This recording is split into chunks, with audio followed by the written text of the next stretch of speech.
Assalamualaikum warahmatullahi wabarakatuh. Semangat pagi teman-teman. Hari ini tanggal 25 Desember 2025. Saya ngerekam untuk beberapa konten ke depan ya. Karena kita mau menghadapi hari libur, jadi hari ini saya mau bahas salah satu atau salah dua pertanyaan terkait dengan cara average down sebuah saham. Jadi ini ada pertanyaan dari Abang Jeffrey ya. Spill cara average down dan average up, Bang. Terima kasih. Nah, kita bahas average down dulu ya. Bang, request cara memaksimalkan average down. Penasaran yang di sheet Excel? Hehe. Terima kasih dari Bang Arif Habibur Rahman. Oke, nggak masalah. Kita langsung saja ke kasus-kasusnya. Saya akan pakai contoh sahamnya. Yang pertama ada KKGI, yang kedua ada Hexa. Ini average 5545 ya. Nah, sekitar di sini ya, 5550 ya, 5545. Jadi ada yang nyangkut ini XL tentu saja di Hexa banyak. Di harga rata-rata di 5545. CC juga 5624 dan seterusnya. Bawah itu 56, 56, 55 gitu ya. Artinya banyak yang nyangkut di sini ya, 2 tahun terakhir. Kemudian KKGI juga sama, ini 2 tahun terakhir itu sekitar 422, ini XL. Kemudian ada EP 520, 466, 452 gitu. Kita anggap pakai yang terbanyak lah. Ini pasukan-pasukan retail 422. Jadi di garis warna biru ininya. Gimana caranya average down saham-saham kita atau saham-saham teman-teman yang nyangkut di sini. Oh ya, disclaimer on. Jadi average down sepanjang ini mungkin saya belum pernah ngalamin ya. Tapi ini adalah cara yang menurut saya cukup powerful. Hanya saja disclaimernya adalah di contoh ini sepanjang ini itu saya belum pernah ngalamin secara langsung. Karena rata-rata tidak sampai sepanjang ini. Tapi kalaupun teman-teman mendapatkan nyangkut sampai sebegitunya, ya nanti kita lihat. Ini ada kasus di Unilever. Simulasi yang bisa kita gunakan untuk average down KKGI. Contoh kita punya 200 lot ya.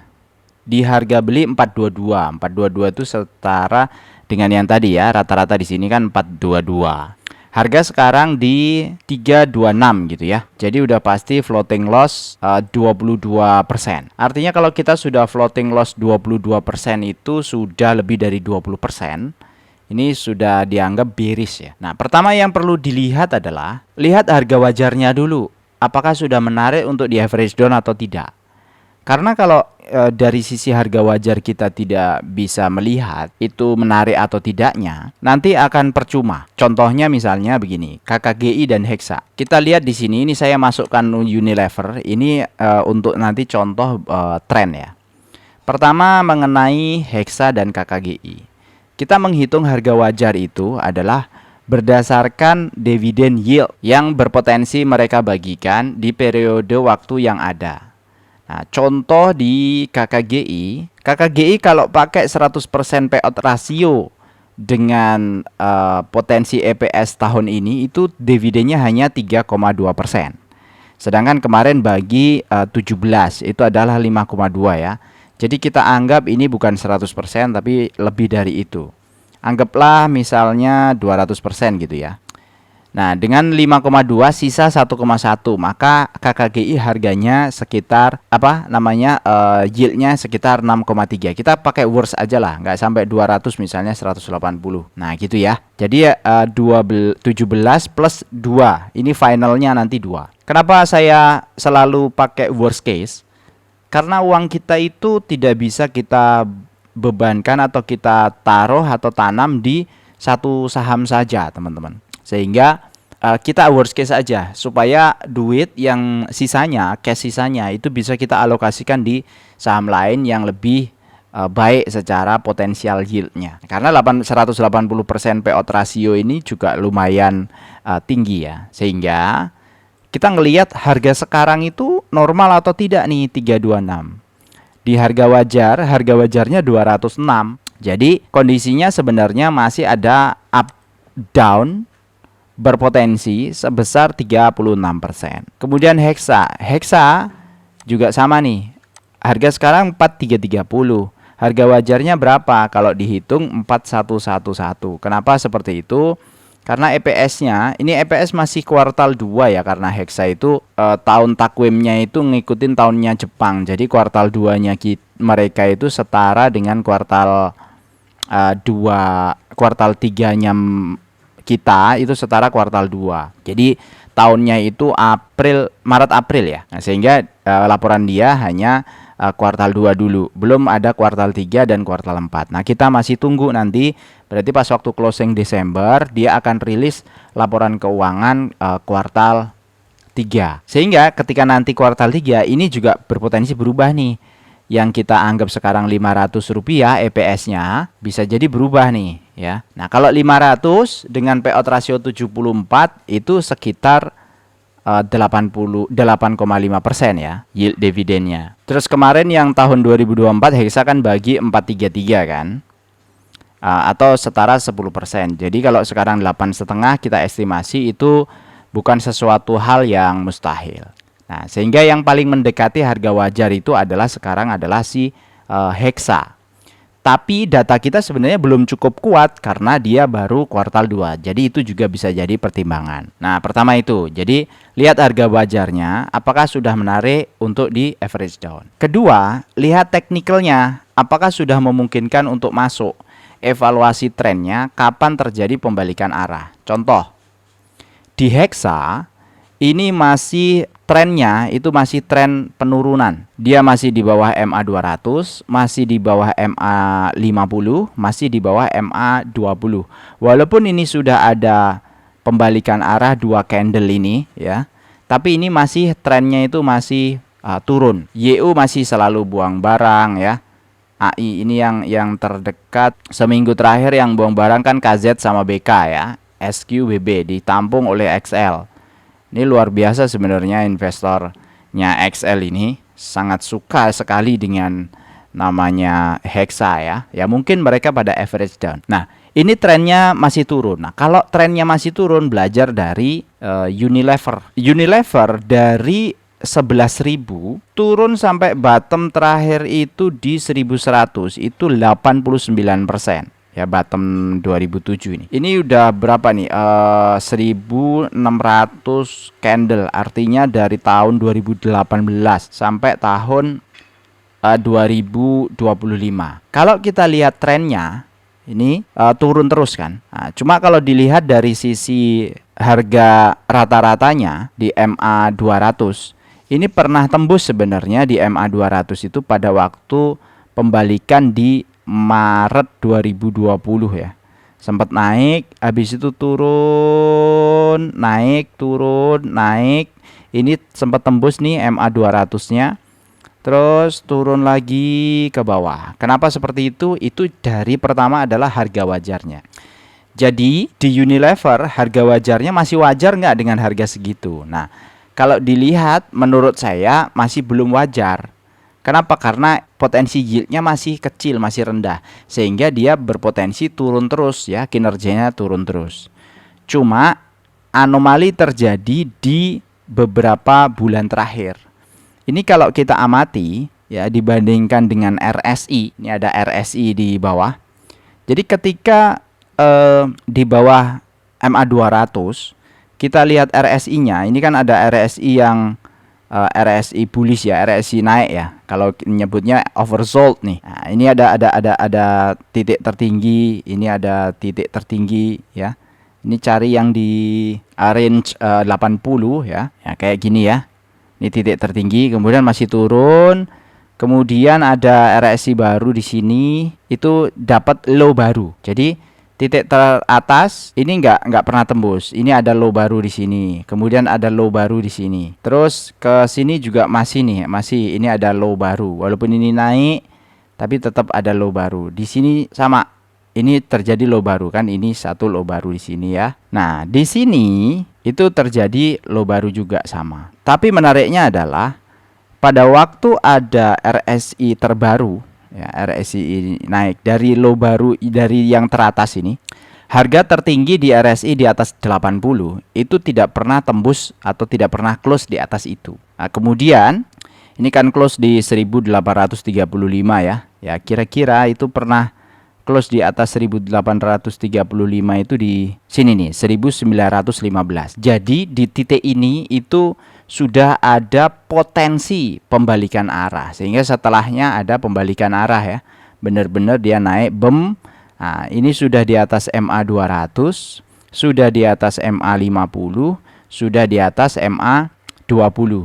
Jadi atas kondisi yang seperti ini sudah muntup ya, sudah mulai naga-naga seperti ini, itu bisa dilakukan average down supaya mendekatkan dari average yang atas ke average yang bawah. Nah, kita ambil contoh dari dari KKGI dulu ya. Kalau kita pegang di 422 tadi di grafik warna biru, maka kalau mau average down di harga sekarang 322 misalnya, saya mau beli di harga 322 Bang. Modalnya berapa untuk meng-average down ini? Kan sekarang kan 22% ya, floating loss. Kalau kita beli 200 lot lagi di harga 322, harga sekarang kan 326. Nah, misalnya kita ngantri nih di harga 322. Itu butuh 6.440. Kalau kita punya cash 100 juta, ini termasuk ya lumayan low risk lah. Di bawah 10%. Hanya saja dari 22% minus menjadi floating minusnya menjadi 12%. Jadi ada gap 14% current price to zero. Current price to zero itu maksudnya adalah upside-nya harga sekarang ke harga beli kita. Jadi kalau kita simulasi awalnya tadi 29% ya, butuh upside sampai 29%. Dengan ditambah tadi butuh upside tinggal 14%. Nah, di kasusnya KKGI kalau upside-nya 14%, kemarin harusnya dengan kondisi seperti ini kalau sudah di average down, itu posisinya pada waktu tanggal 14 Oktoberan kemarin kan upside-nya butuh 14%. Ini pernah upside sampai 25%. Harusnya ini kejemput di sini ya. Cuma masalahnya, apakah ini sudah layak di average down? Kita konfirmasi dengan dua tadi, lihat harga wajarnya, lihat teknikalnya. Ya, lihat teknikalnya apakah memungkinkan untuk masuk atau evaluasi atau tidak. Kalau belum, ya berarti kita belum ada average down di sana walaupun ada upside ke atas. Nah, KKGI sebentar lagi sebenarnya akan mendekati MA 200-nya dia. Jadi kalau ini ke kanan terus lihat RSI terakhir ya, RSI terakhir ada di sini. Kemudian misalnya nanti dia closing mendekati harga-harga yang ada di sini 392, itu sudah bisa dikatakan ada perubahan perilaku. Jadi cari kalau lagi downtrend begini, cari RSI yang di atas 80, closingnya di harga berapa. Kemudian kalau ada titik closing lagi yang baru dan bisa mendekati harga ini, itu sudah mendekati mau perubahan tren dari awalnya downtrend menjadi uptrend. Nah, apakah uptrend ini nanti akan terkonfirmasi atau tidak, ya tunggu volume sama tunggu pricing yang ada di sana. Nah, sarannya apa Bang untuk KKGI? Ya sabar aja, cari aja yang lain dulu gitu ya.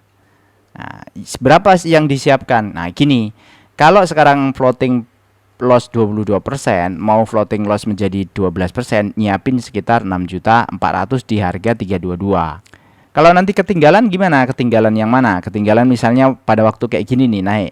Kemarin naik ini kan karena pengumuman dividen, bukan karena perubahan perilaku. Ya udah, setelah dividen ada langsung kena trap lagi kan. Makanya setelah pengumuman dividen itu nggak disarankan untuk beli. Kalau mau beli itu ya sebelum ada pengumuman dividen. Kesimpulannya kalau menurut saya ya sabar aja, ngelihat dulu ada tren baru apa tidak untuk KKGI. Toh kemarin dividen yang dibagikan kan 17.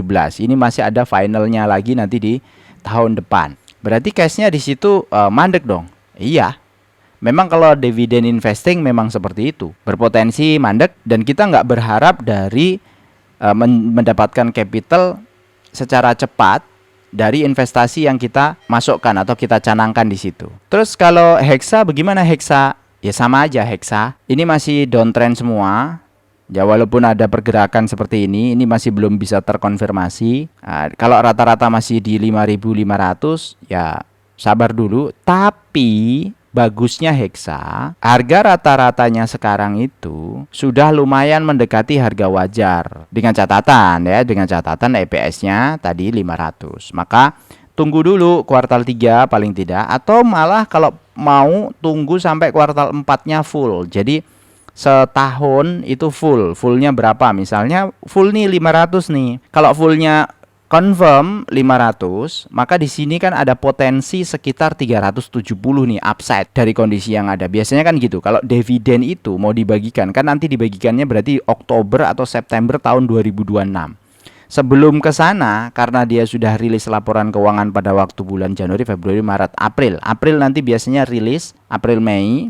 Kalau itu ternyata berpotensi kita bisa average down di sana, kan lumayan ya, dari angka yang sekarang itu 330.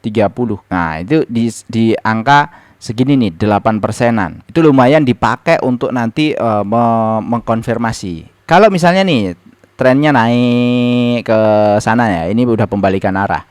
Nggak apa-apa, mau di average down nggak apa-apa, silahkan. Tapi kalau ternyata nggak naik terus turun lagi ke sini, ya tunggu aja dulu sampai laporan keuangan yang terakhir kondisinya seperti apa. Memang harus sabar begitu. Makanya portofolio ada yang dibagi split 10 ya. Sehingga 10%, 10%, 10%. Ketika ada yang turun seperti ini, dia tidak terlalu berimbas ke semua saham. Ada yang dibagi cuma 3 atau 4 porto, tapi pegang cash. Pegang cash agak besar untuk average down atau average up. Tergantung stylenya masing-masing. Kalau menurut saya yang penting adalah target kita tetap di setiap tahunnya minimum misalnya 10%, atau kalau syukur-syukur bisa 15% continue setiap tahun, itu bagus banget. Moga-moga jelas ya teman-teman. Kalau ada kurang-kurangnya, ini ada terakhir nih bonus. Itu kalau bisa split porto ya. Jadi caranya melakukan average down, kalau misalnya nih kita pegang KKGI 200, itu kan harus average down 6 juta kan, untuk menarik dari 22% ke minus 12%. Atau kalau mau minusnya lebih rendah lagi ke 8%, kita masukin 400 atau 2 kali lipatnya. Ya, ini makin gede di bawah ya. Jadi masuk 10% dulu, habis itu masuk lebih gede lagi 20%, masuk lagi nanti di bawah lebih gede lagi, itu supaya average-nya makin rendah. Itu cara average apa istilahnya itu ya, kalau bicaranya itu menampilkan momentum atau mengikuti momentum. Cuma kalau kita nggak punya cash sebanyak ini, caranya ya ini di split. Kalau bisa split porto, pindahin dulu ke porto yang lain. Ada salah satu broker yang bisa di split, sehingga ini di sisa ini 50 misalnya. Yang 150 kita pindahin ke porto lain, tinggal 50 kan. 50 setara 2 juta. Sehingga average down kita nggak perlu 12 juta. Perlu 3 juta saja, bisa narik dari 200 ke 8%. Nah, 8% ini nunggu upside yang seperti ini. Upside seperti ini kan, ini kemarin upside berapa nih? 10%. Ini udah pasti kejemput. Kan kejemput lumayan ya, mengurangi beban. Ya, dari total tadi adalah 200 slot, sudah berkurang bebannya menjadi tinggal 50 lot sudah kebuang dengan tanpa cut loss. Hexa juga sama ya. Hexa kalau mau average down di harga sekarang misalnya di 4230. Nah, itu rata-rata dari awalnya 554 menjadi 4668. Ini current price to zero. Jadi harga saat ini ke 0 itu butuh upside 7%, 7,8%. Jadi butuh naik 7,8%, itu BEP atau zero. Sama, ini juga sama. Jadi current price to zero. Karena gini, persentase dari current price ke average harga kita itu lebih besar daripada floating loss-nya kita. Karena persentase floating loss itu berdasarkan current price rugi terhadap total cost ya. Jadi kalau turun kita floating loss 8%, itu butuh harga naiknya itu sampai 9% supaya jadi 0. Idealnya gimana Bang? Idealnya kita targetkan current price to zero-nya ini sesuai dengan range harganya mereka. Contoh Hexa Hexa itu range harganya itu 1,6, KKGI 1,8. Maksudnya itu apa namanya? Range harga harian itu. Nah, targetnya ini. Kalau nggak dapat ini ya 2 sampai 3 kali lipat. Jadi misalnya ini satu hexa itu 1,6, berarti sekitar 1,6 kali 3, 4,8. Nah, jadi ditarik ke 5% itu sudah cukup aman. Nah, kalau ini kan belum tentu kejebut. Nah, kalau ditarik 5% itu menurut saya sudah cukup aman. Artinya misalnya ini jadi 300, beli lagi 100 juta lagi kan, 126. Kita punya porto 55, beli 126 lagi di harga 4230. Nanti range-nya itu tinggal sekitar 5%. KKGI juga sama, misalnya dapat 50 lot atau 2 juta, belinya di 150 lot atau 4.800.000 itu 6%. Berarti tambahin lagi nih 200 lot. Nah, ini 5% itu sudah hijau. Ini saya conditional formatting ya. Jadi range 5% itu sudah bisa hijau. Kalau masih di atas 5% itu masih kuning gitu ya. Apalagi di atas 10% itu merah. Karena susah mendapatkan barang atau saham yang bisa langsung sehari itu naik langsung 10% itu sangat keberuntungan sekali itu posisinya. Nah, yang penting adalah ini, lihat harga wajar dan lihat teknikalnya. Kalau masih downtrend, nggak usah di average down. Kayak Unilever, Anda average down dari 11.000, di sini average down lagi, di sini average down lagi, di sini average down lagi, bosen Pak. Padahal average down untuk nurunin ke harga paling bawah itu butuh ngelipet tadi itu, butuh apa namanya? Butuh 2 kali lipatnya, 3 kali lipatnya gitu ya. 50 supaya turunnya nggak terlalu. Kalau 50 saja kita average down di 50 saja kan dari 22 ke 12. Tapi kalau 50 kita average down dengan 100 slot, dari 22 bisa langsung ke 8%. Amountnya lebih gede, jadi rata-ratanya akan lebih rendah lagi. Nah, itu butuh modal yang cukup besar. Tapi kalau udah terlanjur salah kayak gini, pilihannya 2, Anda average down atau Anda cut loss. Kalau Unilever ini udah jauh ya, sudah jauh sekali ya pada waktu itu ya. Karena menurut saya ini mahal karena cuma 2% ya, dividennya, dan tiap tahun dividennya turun gitu. Jadi ya saya nggak masuk ke sana gitu. Karena ada yang lebih baik di sini, yang di atas 10% aja banyak, yang berpotensi masih di atas 10%, tahun lalunya juga 10% juga banyak. Contoh misalnya MPMX. Nah, ini kan sekarang potensinya di 11%, tahun lalu bagi 12%, tahun 2023, tahun 2024 bagi 120 itu 12%. Slow Bang, tapi harganya gitu-gitu aja, nggak pernah naik-naik. Ya begitulah saham dividen, tapi kan aman, lebih baik pasti. Buat teman-teman yang mau join, ya ini saya buka semuanya, itu bisa join ya di membership. Bisa mau ke 50.000 boleh, 10.000 boleh, silakan, itu per bulan ya. Nanti setiap minggu akan saya share screener yang seperti ini ya. Itu isinya full, semua saya buka, dan saya kira ini screener sangat powerful sekali kalau teman-teman bisa memanfaatkan dengan baik. Nyaman kita dengan investasi, enak ya. Nggak perlu buru-buru, nggak perlu FOMO dan seterusnya, karena ada hitung-hitungannya, dan hitung-hitungannya itu realistis. Dan saya bagi seperti ini untuk membersamai saja, karena kita sama-sama pengen mendapatkan passive income, mendapatkan uang tambahan yang bisa nantinya bisa membiayai hidup kita, membiayai kebutuhan kita, dan membiayai gaya hidup kita nanti. Itu aja, mohon maaf ini agak panjang video kali ini, semoga bermanfaat. Wassalamualaikum warahmatullahi wabarakatuh.